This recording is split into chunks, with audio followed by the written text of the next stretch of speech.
Hello, this is the 6 o'clock news on Voxafrica, brought to you from London. I'm Kesha Gitari. Now our headlines tonight.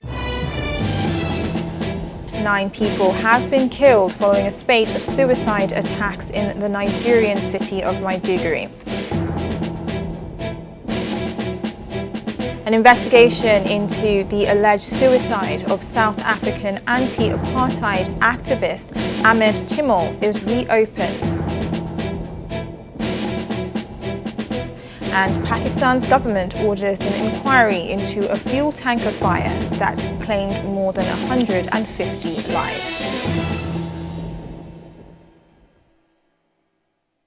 Suicide bombers killed 9 people and wounded 13 others in multiple blasts in Nigeria's northeast.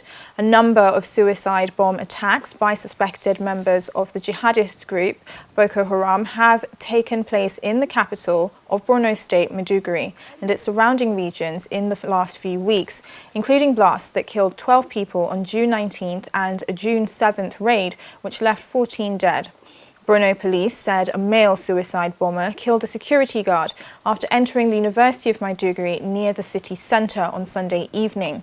4 female suicide bombers killed 8 people around an hour later on the outskirts of the city in Zanzari community, and 2 female suicide bombers were the only people to die in 2 blasts at the University of Maiduguri in the early hours of Monday morning. 8 Chadian soldiers have been killed in fighting with Boko Haram militants at the weekend on the islands of Lake Chad. Spokesman Colonel Ames of Chad's army said a further 18 soldiers had been injured, but that the troops had killed 162 Boko Haram fighters. Chad is part of a 5-nation regional force also comprising of Nigeria, Cameroon, Niger and Benin fighting Boko Haram. But on Sunday, the country's president, Idris Deby, warned that it could be forced to withdraw some of its troops from the fight if it does not get financial aid. Speaking during an interview, he said that the country was small with no financial means, but had managed so far to spend more than $512 million of its own resources in the fight against terrorism without any external help.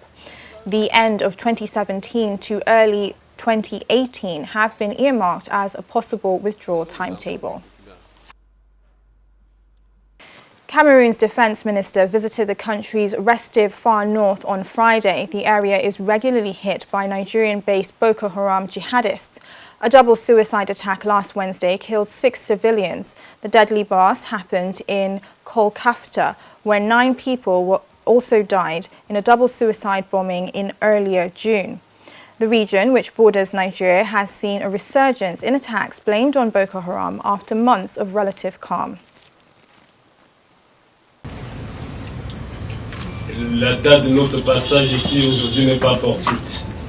The reason for our visit here today is not fortuitous. The region, the country, and the Kalofata in particular, has been through a bloody Ramadan, marked daily by suicide attacks and accidents caused by improvised explosive devices.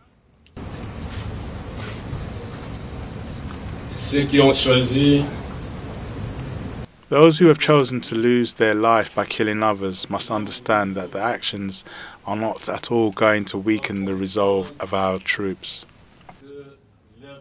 Nigerian authorities are calling for calm after Muslim groups in the country's north demanded Christian Igbos to leave the region by October 1st, which is the country's Independence Day.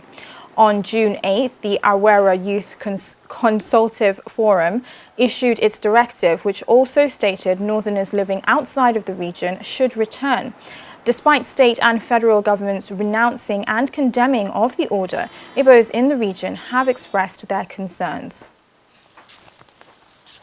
It's not easy for someone to just tell you to get up from where you are to go to another place. It's not also in their position to say that. The threat has generated tension among the Igbos, and really, some people are leaving. Some people will still want to leave because we are afraid of being attacked. We are afraid of repeat of 1966 event. And that is why the reason why most of us want to take precaution so that whatever will happen, then everybody will be safe. myself in particular, I'm prepared to go. I am prepared to go. The intimidation, the harassment is getting too much. It is institutionalized.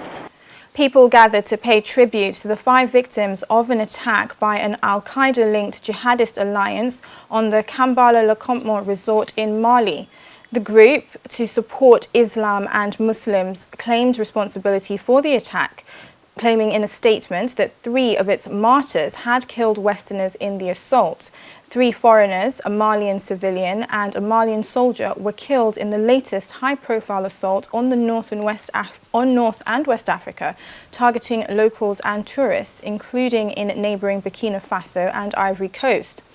Prosecutor Boubacar Siddique Samake announced that a criminal investigation has been opened. At least 4 suspected jihadists are in custody, while 4 attackers were killed during the incident. C'est un hommage particulier que nous rendons. It's a special tribute that we are paying because these people didn't die by accident. They were deliberately killed with the aim of making terror reign in Mali. À présent, la meilleure façon Right now, the best way to honour their memory is to fight. Fight against insecurity, against ignorance, to fight against poverty, against injustice, to fight and fight again. We don't have any other honourable ways out. In 1971, South African authorities declared anti-apartheid activist Ahmed Timol's death a suicide, but his family never believed it. Now, 46 years on, his case will finally be reopened. Let's find out more in this report. 46 years after Ahmed Timol fell to his death, his case will finally be reopened. In 1971, Timol, an anti-apartheid activist, fell from a 10-story window at this police headquarters. After 4 days and 19 hours in police detention, authorities declared the incident a suicide, but Timol's family never believed it. Knowing that if you get arrested, you will get beaten up, you will get tortured, and I was convinced that in his case he was killed. Right? He was killed.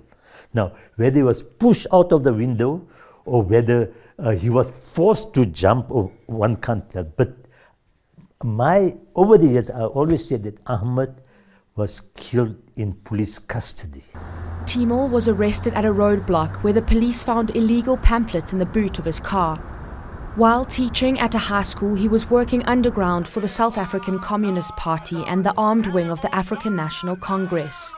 The ANC was banned at this time, and Timol, along with many others, were in charge of setting up covert networks.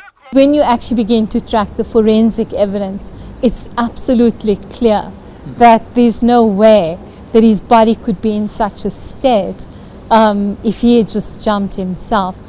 Timol's nephew, Imtiaz Kaji, made a vow that he would uncover what happened to his uncle.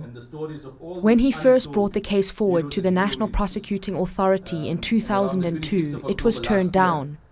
Only in 2016, with the help of the Foundation for Human Rights and tireless campaigning, was an inquest finally granted. The simple objective is to get the inquest findings reversed. It's important over 46 years after his death that the world should know that Ahmed Timol did not commit suicide, but was gruesomely killed while in the custody of the security branch. And it's important for us to preserve his honor, his legacy. Timol is one of many unresolved cases from South Africa's apartheid past. The hope is that this case will set a precedent for the many other families searching for the truth. On Sunday, Mozambique marked its 42nd anniversary of independence.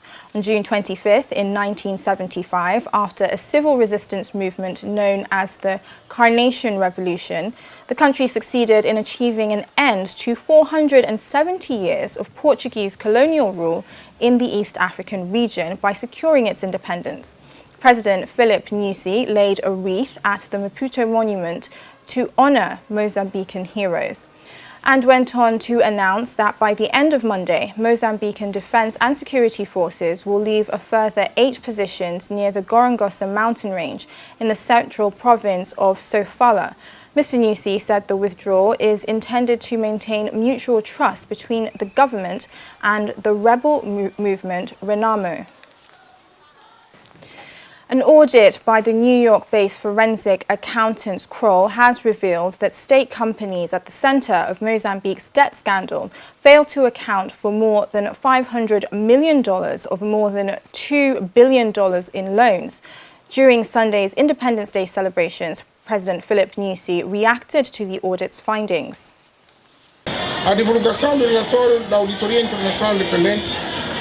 The publication of the independent international audit, the progress in the peace process and the recovery of our economy reinforce our conviction that we are heading towards regaining our partners and our investors' trust in Mozambique. What is missing from the report is a clear explanation of where the money went. It's true that an audit office is not a judicial entity. It has no coercive power. It cannot make someone say something that they don't want to say. But it is now obvious that a part of the money has not been used as it should, and so this sum has to be subtracted from what Mozambicans will be made to pay back. I think that the report is important because it confirms a lot of aspects that had already been mentioned but were still speculations. For example, it confirms that a lot of the total $2 billion that was borrowed, the vast majority was not spent on what it was intended for.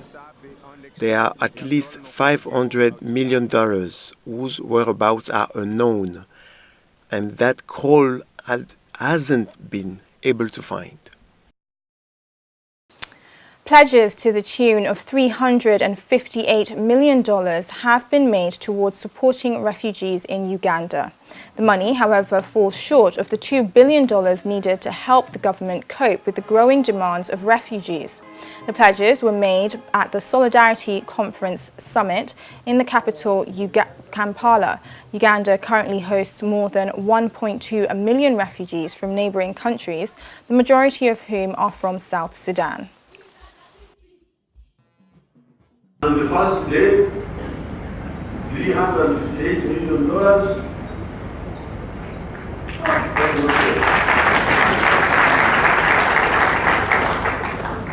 And other people are saying, no, we shall think about it, we shall do more.